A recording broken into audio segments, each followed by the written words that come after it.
Um, so hello everyone. Good morning for some of us. Uh, so my name is Avichai. I'm the head of technology in Blue Ocean.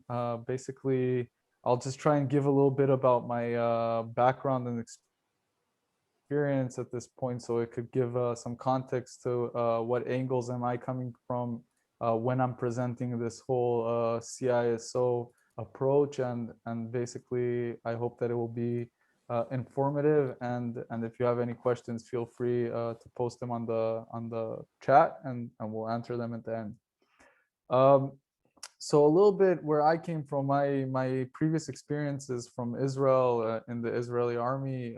Basically, my responsibilities were around the whole IT network, and from basically managing specific networks to grow to understanding and analyzing the risks that we have in the networks, and managing and implementing different products and methods that will help support the whole organization operation and make it more safe. So today we're going to try and really dive a little bit into this whole Chief Information Security Officer concept. This is something that we've been hearing, reading about. There's lots of conversations about this, and especially because of what's happening outside. I mean, there's more and more cyber threats, and it's happening to all of us, and we'll talk about it a little bit later. So we'll start with going into a little bit to the past, where it come from, what kind of skill set or specific responsibilities this kind of role had. It wasn't called CISO, but it had that context, and then we'll dive into a little bit to the present and the future of all this responsibility of this role, and basically understand that how 10-20 years ago these kinds of elements of the business were not looked at as the more important and urgent, let's say. But now everybody understands that that's priority, because without that, you're basically risking your entire operations. Um, After that, we'll try and touch a little bit about the background knowledge that basically I believe that could give a good, let's say, personality around this whole CISO that would be responsible of all these aspects of your business. And we'll talk a little bit about what's the benefits of having it, and is it really necessary.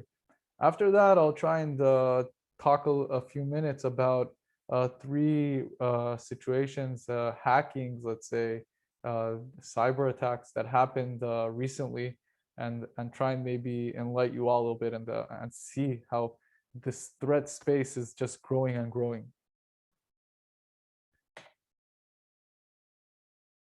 So CISO in the past, it was basically, let's say, this role that sometimes could have been like a role within the IT department, a specific team that was most fit to take that responsibility. Even sometimes there's some organizations that a specific person takes that responsibility just because he knows how to think and present things in the right way.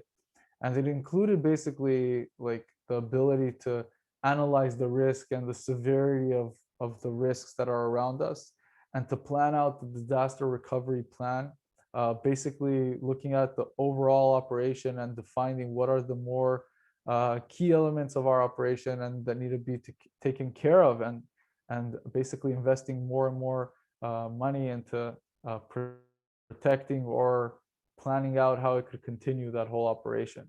The system data flow, meaning also leakage between networks, that was something that has been talking about, but I want to say here with a small dot, it wasn't that important, let's say, because at the end of the day, when you had only on-premise solutions for organizations, then the threat was very less than what we see today. That threat then was a lot about if anybody engages or directly in the internal network to gain access to specific software, that's where the threat was. Versus now, we see that the threat could come from different cloud elements and from the end user devices and from many other areas. In general, I would say that the information security role kind of thing was more as a small role. It wasn't something that was part of, let's say, the focus or the conversations of the annual strategic planning of a company, and this thing has shifted within the years until today, where basically we could see that today the CISO is a senior strategic role, meaning it's part of the A team, it's part of the group of people that go through the entire operation of the company. They're transparent, they understand, the more they understand about the full elements of the company, that's how they could really prevent, detect, and also basically investigate and mitigate any type of cyber scenario that they could encounter. So the security operations is like a real-time analysis. This is something that didn't exist, the ability to take raw data and to build live business intelligence is something that started initially in the areas that were more urgent to show that visibility. But today you could see that security operations already have been gathering this data and presenting very good deliveries around it. So you're able to create even automations around this whole security operation influence. And part of the CISO's role is to be part of this, meaning not literally being the only one dealing with it, but to be involved in it and to put in there the statement of strategically how are you supposed to approach this this responsibility. And the cyber risks and cyber intelligence, like this is something that really to be able to be responsible of requires a whole set of knowledge, and we'll talk about that in the next slide. But the ability for an individual or even a team of people that are responsible for this to go into diving deep into each project that needs to be implemented, if it's locally or it's remotely on different sites, and each one in their own let's say complexity of their networks and solutions, he needs to understand those threats. So like if we take, for example, even in the smaller ones, it's easy to tend to think about these risks around corporations, but we could think about also organizations such as schools, where you have many people accessing the facility. Things are changing all the time. There's many devices, many connections. The cyber risks are there, and you need to be like, not being aware of it doesn't mean it doesn't exist. Data loss and fraud prevention. So that's something a little bit that we talked about in the part of the past responsibilities, let's say. But there is a responsibility of creating policies for the company. So it's not only about how do I create segmentation in the network, or how do I create these policies that are automated in my environment that prevent all these kinds of data loss or maybe any type of cyber attack that could happen. But it's also about the operation procedures that we create and the awareness that we create internally to any individual, even if it's the higher level or the lower level of employees in the company. The network security architecture, it's becoming more and more complex, right? When we're talking, especially when we're talking about hybrid solutions, where you have a whole environment on your cloud, on a cloud somewhere that you don't know, or the let's say the region, but you're not really on that, and you have your local site, and they're connected in different ways. Now you need to be able to analyze that as a threat and manage that. Now you don't want to just disable all the applications or capabilities that you could get from the cloud, but you want to make some kind of synergy and harmony that both systems on premise and on the cloud will work together. Identity and access management, the physical aspect, right? The human element is something that that threat is one of the biggest threats that cyber needs to deal with. As much as it sounds like the simple one or the less sophisticated, it's there. All the time people are coming in and out, and if someone wants to take advantage of their situation, they always could do that. But the better you restrict on the system levels, on the policy levels, on that way physical locations and rooms, you're really able to have more awareness and be more comfortable with what's going on underneath you.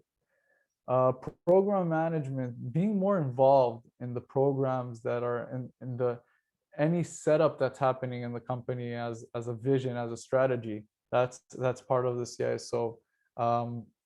Once there's a breach, how do we deal with it? And that's something that we've been talking about on our previous webinars. And definitely the CISO has a main role here, and to try and take the whole scenario and analyze it, even in levels that maybe some won't understand. But the main purpose of that is to be able to conclude what are the right things that we should do as an organization to improve ourselves, and not to find ourselves dealing with that again. Governance GDPR, basically having this standard, right? This is something that is any company now needs to apply to versus the world, meaning there's organizations now that are looking at this standard where maybe in the past they weren't looking at it that much. But now if you're working with other partnerships, other organizations, everybody wants to see that you are fully set and secure in the best standard possible. Now, so the CISO, a little bit about the knowledge requirements, and here I think this point is a little bit subjective, let's say, but from my experience and understanding, I think that this is something that could be very useful. Meaning having some kind of theoretical experience, theoretical studies around technology, I think it's a must, because to be able to get into the bits and bytes. Not only to have work experience, because that could be in different kind of scales, let's say, of work, expertise in specific applications, or expertise only in storage array systems versus only network. But having some kind of knowledge that's been acquired and certified on could give definitely the overview, the more strategic type of person that we're looking for. Definitely having experience in programming and system administrating, trying to set up clouds, has understanding of configuration, networking, the whole firewall aspects, understanding the tools that that we have these days under the cyber space is mandatory. So the prevention, the detection systems, these are stuff that have to be embedded in the CIS. So he needs to know them, breathe them. Regularity and compliance, like always to be there on the highest standard possible. There's different tools that measure these compliances, and basically if the CISO is able to analyze what is the standard that you need as an organization and connect that with the right tool, they will be able to give visibility to any management level that will see how compliant are you at real time.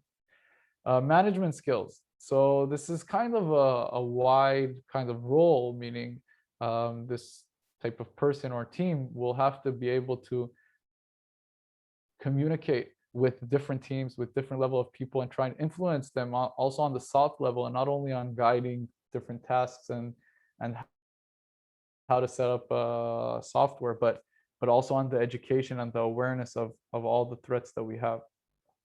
And this is where really responsibility and vision comes in place.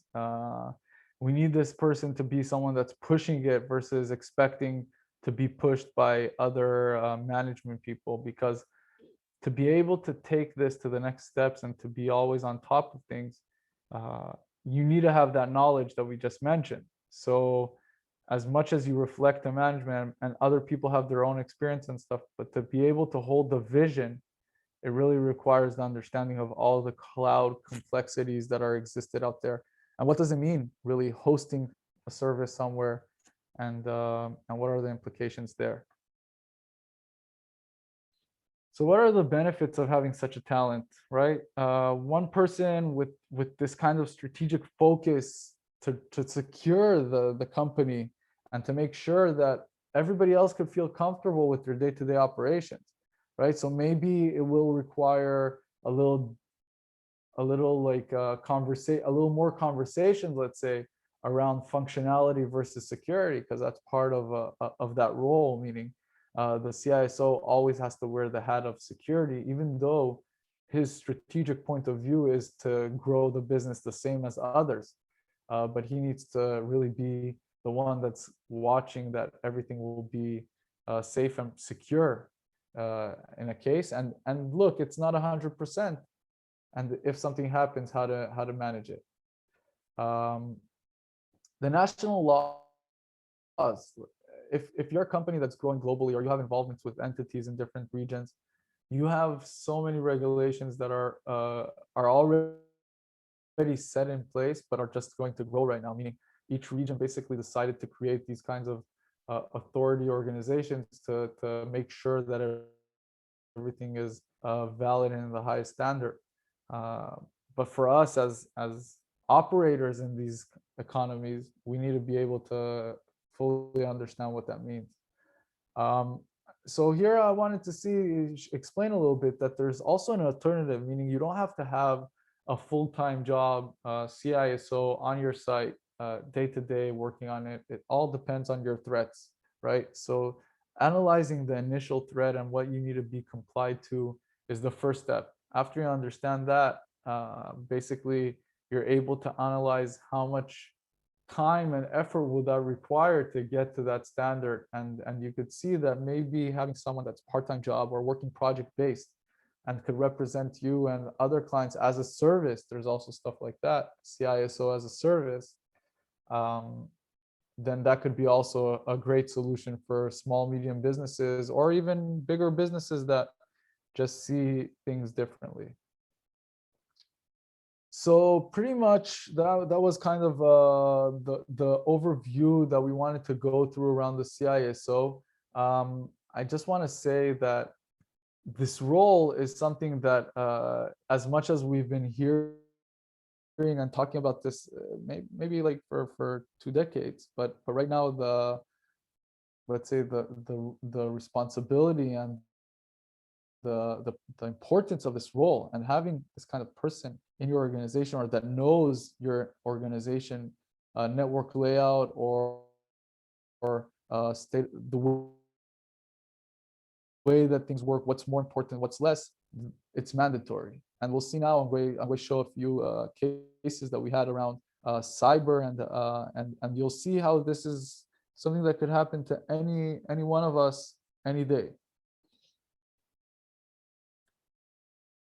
So shipping and logistics ransomware. In the last year, logistics firms have been hacked more and more.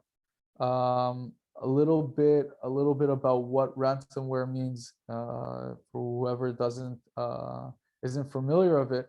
But basically, by creating some kind of communication with the network, the destinated network to be hacked, and by someone internally accepting or clicking, doing any type of action on that execution file, we're able to create let's say gain control on part of the network, and to encrypt all your data, and to say, okay, I'm posting here a ransom of $1 million for this data, and if not, I'm going to publish it on the web online to everyone. And once this ransomware came here to the logistics areas, you could see how the pressure grows. In the end of the day, what they want to do, these hackers, these malicious people, they want to be able to get the money as soon as possible, because they want to move to the next hack. That's what they're looking for. And for them to do that, they need to find more leverage on the destination, and not only the hack itself, to make them feel comfortable. Something that's been happening in the last month or so, ransomware attack on a critical US pipeline on the east side of USA. Basically over 100 gigabytes of data that was taken hostage and encrypted. And it's still an ongoing process, meaning the US government state of mind is kind of like the same state of mind regarding any kind of terrorist that they look at, so they don't want to negotiate.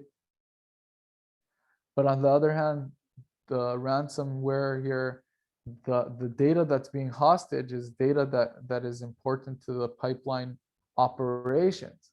So on one way of ransomware, you could basically steal data that has private personal data, right? So you go to a hospital, a bank, insurance company, and you have individuals' information, their IDs, their pictures, their bank account numbers, all that. And that's one kind of a risk with stealing data. And another kind of risk of stealing data is that they literally took a piece of the data that's part of the components that manage this pipeline. And that is something that's even, let's say, on a country level, more risky. Now, something that that's very interesting that grew in this, let's say, this whole COVID era specifically, is the concept of ransomware as a service. So you could see here on this slide a picture of a few different ransomware, let's say, viruses, and they sell them. The hackers sell them online on the dark space, and this is something that gives, let's say, any individual the opportunity to just decide and attack whoever they want. Now, for the individuals or organizations that created these viruses, for them, it's win-win. Like, they have people that are spreading out their virus, they're getting a cut out of it. And that's why we're definitely going to see this space growing and keep on growing all the time, meaning that's why we could understand that it's getting closer to any one of us. So telecom DDoS threat. Another research that's been showing that one of the main targets for denial of service attacks, and if we just give a brief explanation about what is DDoS attacks. So denial of service basically means that once I'm able to enter your network in one way or another, it doesn't matter how I gain control, I'm going to run an execution program that what it does is it basically utilizes all your hardware resources, and then your computer, your server, your operating system cannot run because the DDoS application is taking all the physical resources. And that way, it's denying the service that that server is supposed to provide. And telecommunications has been, in the last year, 3 months to year, one of the largest surfaces to be attacked. And this is because the exposure to amount of people and the ability to block internet from these telecommunication companies is huge. And this is something that let's say country-based have strategy of dealing with and doing stuff like this. So this is a interesting situation to explain from another element of infrastructure. And I don't know who heard about this or not, but Hikvision, very famous camera vendor, has been basically a third party decided to do some kind of penetration testing, and they found around 100 vulnerabilities in the Hikvision firmware. And this is maybe like this is for some could be shocking, for others cannot, but 100 vulnerabilities is quite a lot. And this is why all of us are responsible of looking into what is going on with who's providing my services, and who knows how to think about these points and ask these questions, right? So if we're looking at just typical security, I'm buying a camera, all seems okay, but okay, I know that there's a vulnerability about user and password, so I'll put a strong user and password encryption or password complexity. But here we're talking about over 100 vulnerabilities, meaning if someone, a hacker, would want to gain access to your system, and it's not only Hikvision in this case, meaning any physical security application or hardware component, you don't know 100% how safe you are from being hacked. And this is why paying attention to these stuff and working with the right people that are thinking about these stuff is very important to your success as a business. And for us, when we're talking about CISO and we're talking about success as a business, it's the growth, but it comes with the responsibility of making sure that you're not getting hacked or that getting spied by or something like that. So pretty much that's what we wanted to talk about today. Any questions? Okay, well, thank you, Avichai. Here's a couple that's come in here. Let's see. So first of all, about the ransomware. Like you said, it's in the news recently. But at a general point, can you explain a little bit how can companies, especially smaller companies, deal with such an issue? Yeah. So I think it all starts with what are your communications with between your organization and the outside world. Okay. So if you're thinking about employees bringing their own devices into the company's network, or if you're talking about guests that are coming into your company, at the end of the day, someone in the organization will have to accept the executable. When I say executable, means literally that there's a file that has to run its command to be able to set up this whole ransomware flow. So it's Now, like a if virus you're coming in. Sorry, it's like a virus coming into the exactly, system, right? So exactly, either through an exactly. email and somebody opened up an attachment that they shouldn't have opened up. SMS, email, even a push notification to your phone could be somewhere. But that's more sophisticated, yes. Yeah, it could be more sophisticated, and the sophistication is just growing. Meaning, if a year ago it was easy to identify an email that looks a little malicious, these days, like they're accurate almost like 99.9% to the same identity that they're trying to mimicate.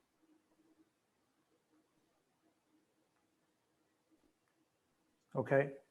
Anything you wanted to add to that? So basically, once you're able to protect that area, you should feel more confident, because that's the start of it. But after that, the next step is really analyzing your threats and your organization and what's the data that's important to you and how important it is to you. Meaning, is this important to you that you want to do cold backup every day, for example, to prevent that if someone encrypts your data on your live site, you're still going to be able to access a version that's a day back, right? So this goes a little bit into the policy aspect that we talked about with the CISO. So I think that to try and answer this in a way that makes it clear is that, first of all, the analyzing stage of what are your assets in your organization and what are your current threats, like what are your entry points. Those are the two first steps that should happen. Okay. Yeah, this may require a whole webinar on its own, maybe. Okay.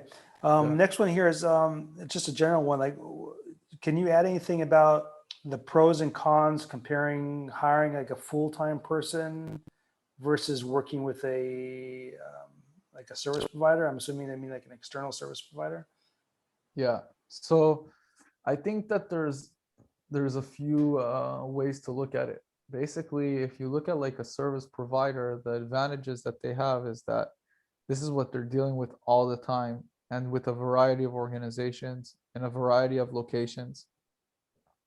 And that gives you the confidence that there are people that are thinking about your network and your risks in a way that's more global or relevant, let's say, to the threat. They should have more expertise too, right? There might be more of a deeper pool of expertise.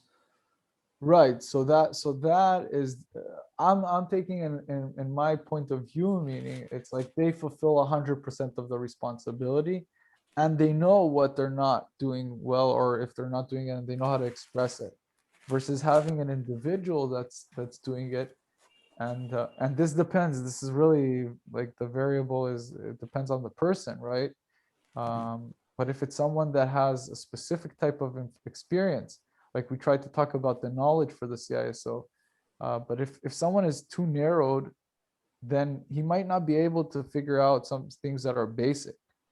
Meaning, if we take, for example, the hack that we saw that Verkada passed through, right? Verkada is a camera-based solution that got hacked January, I think it was. And the reason that they got hacked is not because someone was able to hack the camera, but it was because someone was able to identify a server on the network that is connected and communicating with all the cameras. And that server had those credentials. So they hacked that server. Now, not every type of person could understand the data flow or the architecture that you set up in place. And you need someone to be able to understand that.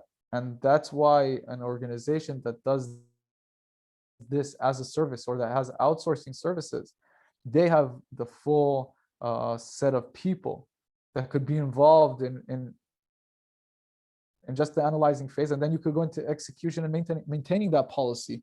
And that's also could be with lower cost, actually. Okay. Just one more point here. Asked like how can Blue Ocean help?